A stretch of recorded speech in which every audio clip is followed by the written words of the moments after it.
Well, you can't win them all, No, especially when you're sent back naked.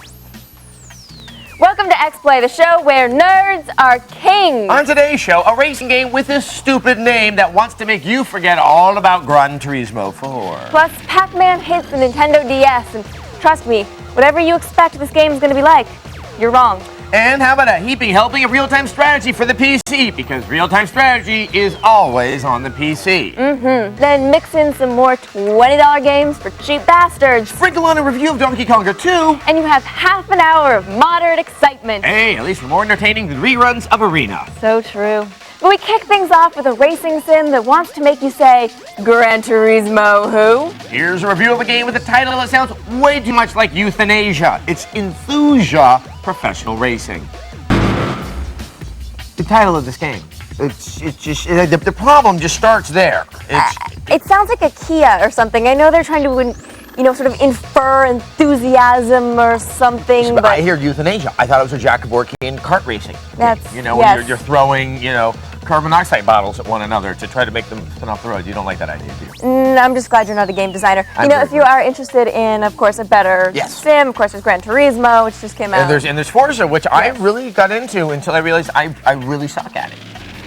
And but that's not me. But that's not the game. you can work at it and try harder and get better. Yeah, but best effort basis, I'm too old for that. All right, now we're moving from something fast-paced to something as slow as the Arizona Cardinals' offensive line.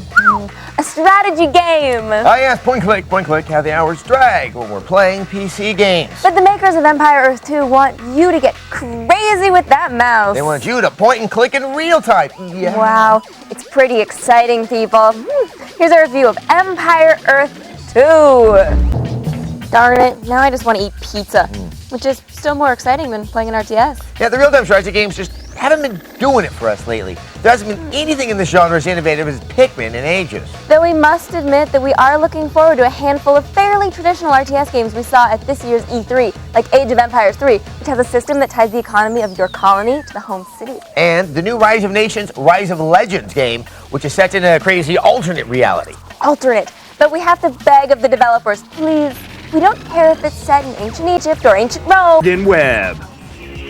Welcome back to Xplay, the show that's funnier if you lower your expectations. And speaking of lowered expectations, maybe we stopped expecting great things from the Nintendo DS after it first came out. But after E3, wow, have we changed our minds. Aside from the new Zelda game for the GameCube, almost all the good Nintendo titles were on the DS. Which means we're dying to get our hands on DS titles like Trauma Center, Nintendogs, and the new Super Mario Bros. DS game. But until then, we'll have to content ourselves with the DS's current and far less exciting game lineup. So here's a review of the latest for the DS, Backpicks. And I regret to inform you that boredom compelled me to review it in poem form. No. Oh, yes.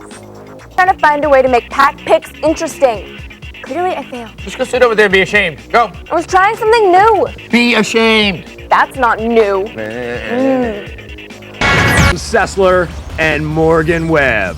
Save it for a rainy day, and then pity us. Yes, you have returned to Xplay, and I know you're asking yourself one important question.